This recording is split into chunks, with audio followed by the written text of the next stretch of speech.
3 राज्यों की 15 राज्यसभा सीटों के लिए आज वोटिंग हुई और ये पहले से ही तय माना जा रहा था कि चुनाव में क्रॉस वोटिंग होगी और ऐसा हुआ भी। तीनों ही राज्यों में क्रॉस वोटिंग की खबरें दिन भर आती रही, जिस कारण से हंगामा मचा रहा और यह हंगामा काउंटिंग के दौरान भी मचा।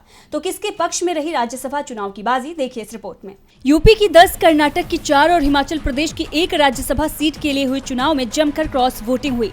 तीनों ही राज्यों में क्रॉस वोटिंग की खबरें हैं। कर्नाटक बीजेपी विधायक सोमशेखर ने कांग्रेस उम्मीदवार के पक्ष में वोट डालकर बीजेपी के दूसरे उम्मीदवार की हार तय कर दी। तो यूपी में सपा के आधा दर्जन से ज्यादा विधायकों ने बीजेपी के संजय सेठ के पक्ष में वोटिंग की है। वहीं हिमाचल प्रदेश में कांग्रेस के 6 और 3 निर्दलीय विधायकों ने बीजेपी के पक्ष में वोटिंग की। हिमाचल प्रदेश के सीएम सुखविंदर सिंह सुक्खू ने दावा किया कि सभी विधायकों को वोटिंग के बाद सीआरपीएफ की गाड़ी से हरियाणा ले जाया गया है। हमारे विधायकों को अपहरण किया गया है। काउंटिंग के दौरान भी यूपी और हिमाचल प्रदेश में जमकर हंगामा रहा। एक वोट को लेकर कांग्रेस, सपा और बीजेपी के एजेंटों के बीच लड़ाई चलती रही। इस बीच सबसे पहले कर्नाटक में राज्यसभा के नतीजे घोषित हुए।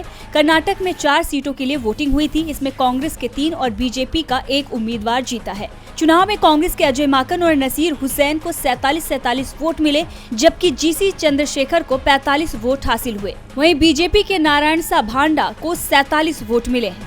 5वें उम्मीदवार के तौर पर चुनाव लड़ने वाले कुपेंद्र रेड्डी को 36 वोट मिले हैं। उन्हें जेडीएस के 19 और बीजेपी के केवल 16 वोट मिले हैं।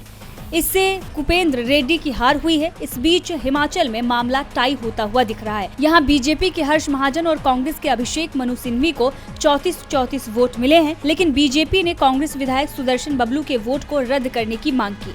बबलू को बीमारी की हालत में वोटिंग के लिए विधानसभा लाया गया था। बीजेपी का आरोप, बबलू को वोट दिलवाने के लिए सीएम ने सरकारी तंत्र का इस्तेमाल किया। इस बीच यूपी में भी सपा के 2 वोटों पर बीजेपी की तरफ से आपत्ति दर्ज कराई गई है। यूपी में सपा के 1 उम्मीदवार की हार हुई है तो 2 जीतने में कामयाब रहे हैं, जबकि बीजेपी के सभी 8 उम्मीदवार जीत गए हैं। डीबी लाइव की रिपोर्ट।